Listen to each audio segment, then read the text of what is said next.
had an Anfield-worthy reception as high street banks scratch their heads over how to handle mortgages and the pound takes a walloping. Keir Starmer said the Conservatives have lost control of the economy. He said he would create Great British Energy, GB Energy, you might call it, in a nod to the country's best news channel, a publicly owned energy giant. This got a standing ovation. So let's go straight to GB News political editor Darren McCaffrey up in Liverpool. Good evening, Darren. Everybody was waiting to hear what Keir Starmer would say. As we said yesterday, we spent so much time looking at the Conservative shenanigans over the last few months that it is quite nice to see what the opposition might have in store were they to get into number 10. I said it went down very well today, this afternoon, in Liverpool. What has the feeling been there as people start to deconstruct? What were the highlights? Yeah, really fascinating, isn't it, to a large degree, when you kind of think of where the Labour Party were just a couple of years ago, Bev, and where they are now. It is pretty clear that Keir Starmer has changed this party and he has managed to, frankly, unite it. It's been extraordinary over the last couple of days how little division there has been. Now, many would suggest that is because this is a party that is looking to 2024 and thinking that they will now have a shot, potentially, at that general election. And that is what is getting this party not just to unite, but also to potentially hope and believe that they could be in government. Keir Starmer's speech today, yes, there was some red meat with the nationalisation of potential energy companies in the future. There was also a realisation that if Labour do get into government, things could be very tricky indeed. The reason I say that is because when you look at potentially the state of the economy, they may have to either borrow more money or cut public spending if they want to get the nation's finances back into a good shape.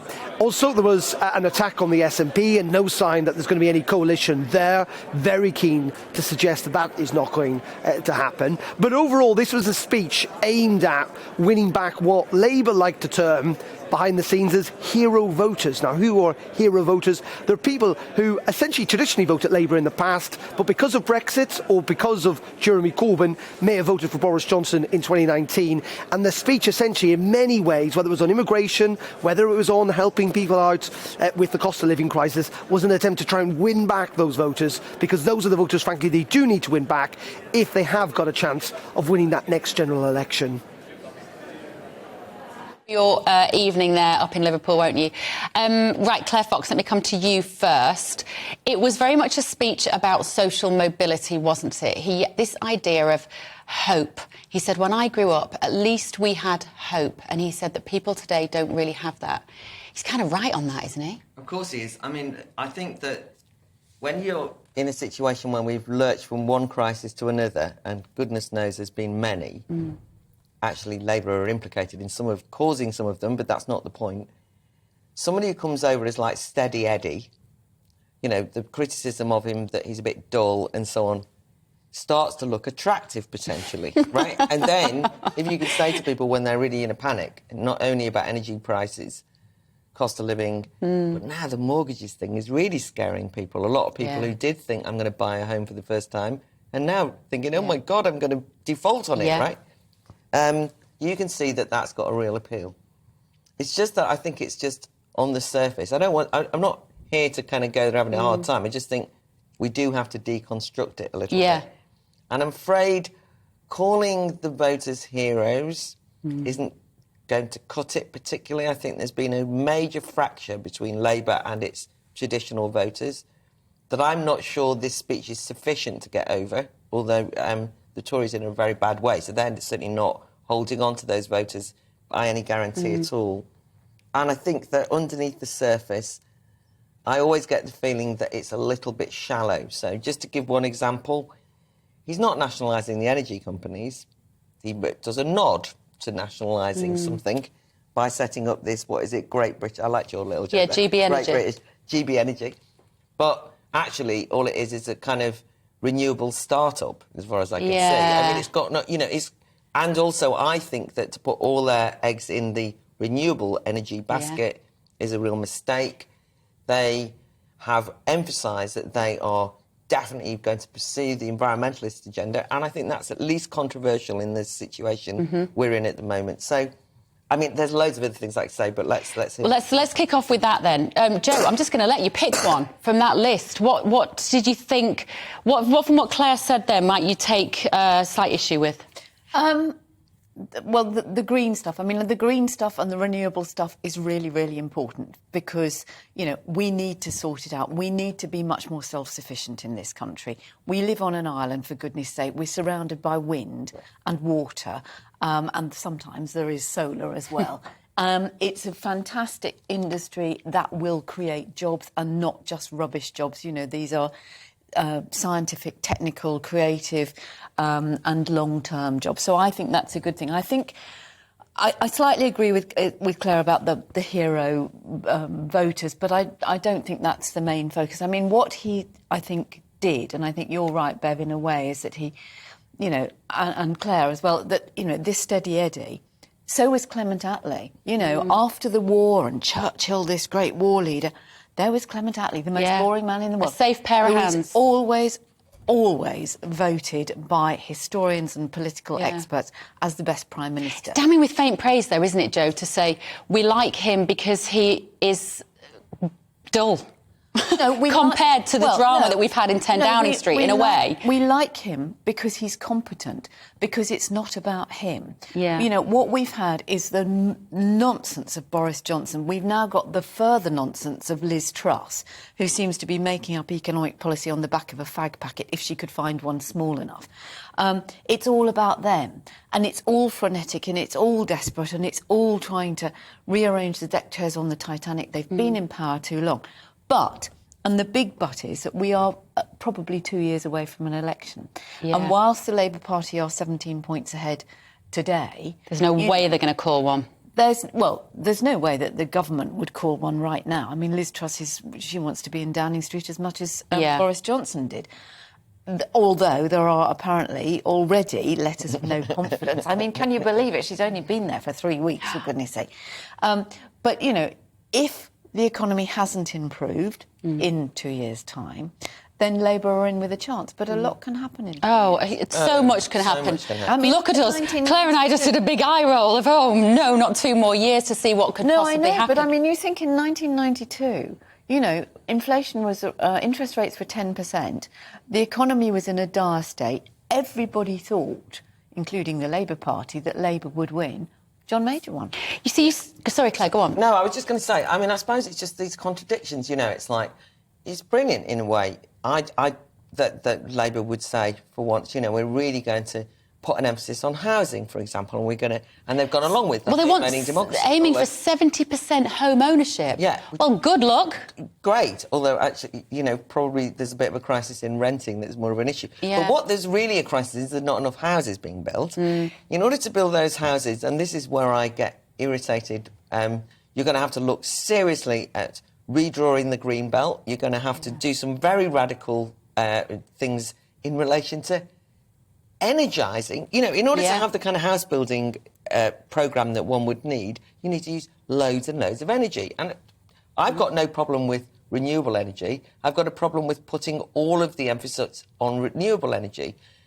Energy security is essential, but that's a different question than renewables. And what I'm saying is this can unravel. When he went down that green road today, and I thought, I was a bit like, here we go, he's going to start talking in platitudes about the fact that we've got to save the planet for the next generation.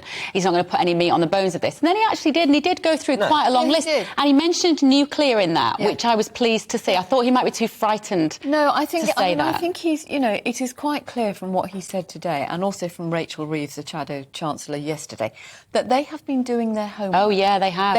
She's been out. She's a former Bank of England economist. She's a serious woman. She knows her stuff.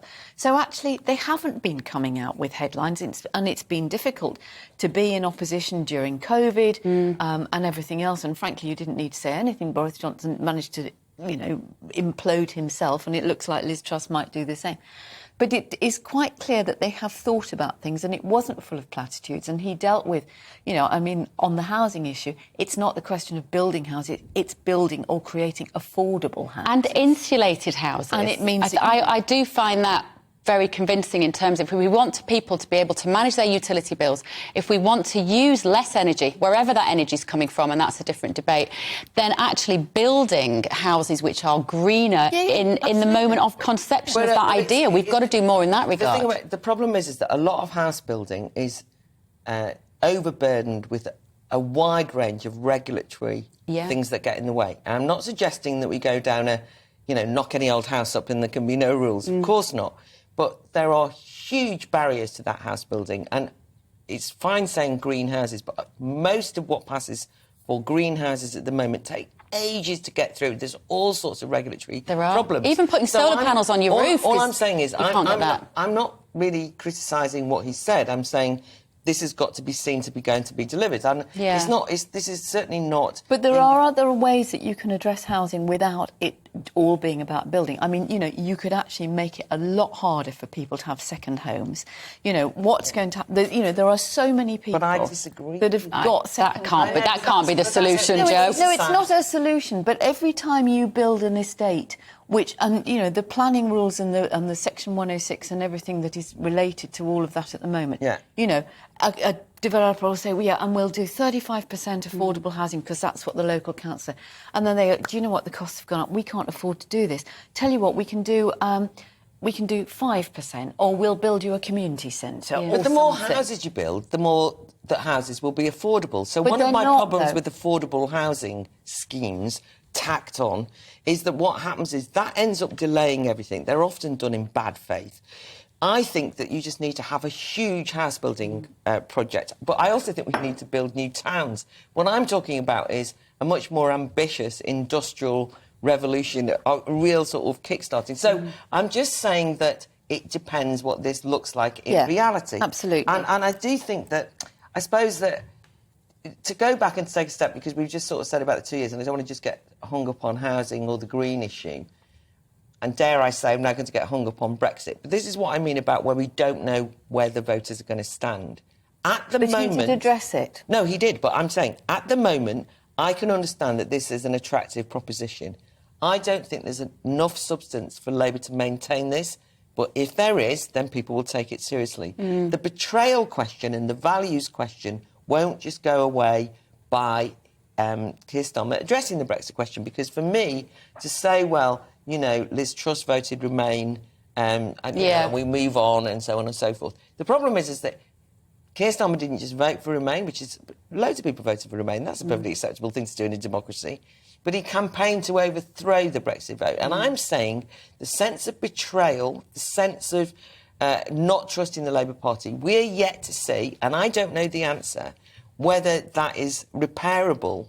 That's what I was saying, calling them hero voters. Except that the betrayal of the people like Boris Johnson and his lot who promised so much to come from Brexit. I'm not suggesting... I think that's betrayal. Yes, but I'm not suggesting there's going to be mass Tory support. I'm talking about a disaffection and a political homelessness that I'm worried about, because I feel that I hear that from people so often, which is none of them. Claire, you mentioned when we first started this discussion, you said something about the fact that he didn't say an awful lot that might win over voters who are who have fallen out of love with Labour. And I think, what did you mean by that? Were you talking a bit about... Because he didn't say anything about identity politics today, did he?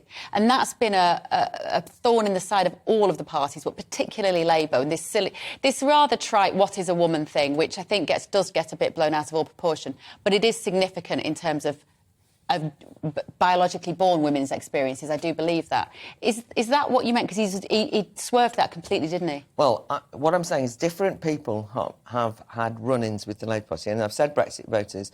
I actually think there's been a huge problem for Labour, particularly amongst their women activists. Yeah. And the women activists many of them have left in droves over the issue of women's rights versus the transgender identity issue, which are seen to compromise women's rights. This is one of those issues which people might say, oh, God, Claire Fox going on about the culture wars again. But actually it's really important, because women in the Labour Party, first of all, they've been the backbone of the activists for many years. And the fact that significant numbers of them, people like Joan Smith, who was a leading Labour Party commentator, who's actually fallen out with the Labour Party and has tried to organise to have meetings with Keir Starmer to discuss this issue, got rebuffed every time. One of the things that happened at the conference was that there was the Women's Declaration, which is basically an organisation of women's rights activists who wanted to have this conversation, put out a declaration about women's rights, had to have a meeting almost in secret. They weren't able to have an official fringe meeting. Rosie Duffield went to that meeting and actually stated there that she would not support anybody who was a trans woman standing on a women's shortlist. Somebody like Eddie Izzard was the example that she used. Right. Got a huge cheer from a packed meeting. Gosh. Now, you could say, well, why would Keir Starmer raise these things on conference floor? What I'm saying is you can have an avoidance. You can have a very slick operation, and under the surface there are other issues. But there are always going to be under the surface No, but I issues. just think this is a big... what I'm saying is I always think... My view is that this is a much bigger issue than the Labour Party leadership give credit for, and I think that I would have liked to have seen, if you're going to address Brexit, you address some of these issues as well. I think that the very quick defenestration and losing of the whip of Rupert Hook was like, we're not playing the race card. We're going to talk about that in a minute. Before we go on to that, Joe, sorry. just respond to what Claire Well, said. I just think there are always underlying issues, and I completely agree with the whole sort of transgender and the erosion of biological women's rights and all of that stuff. I don't think it is the main issue. This is the first conference properly after an awful lot of time where Keir Starmer is now in a position to talk not just to his own party but to the wider world. And I think, they started off by singing God Save the King for the first time ever at a Labour conference. They had a minute's silence for the Queen. It's about positioning yourself in that centre ground, and that centre ground would probably feel the same on many, many of those issues, but it might be about transgender issues. It might be about all sorts of other things. That's not the only issue in town. There is a bigger picture. I have to say, Rosie Duffield is my MP. I wish she spent a bit more time campaigning and doing stuff in the constituency than she does speaking out on these things. Well, it is the Labour Party conference. She is allowed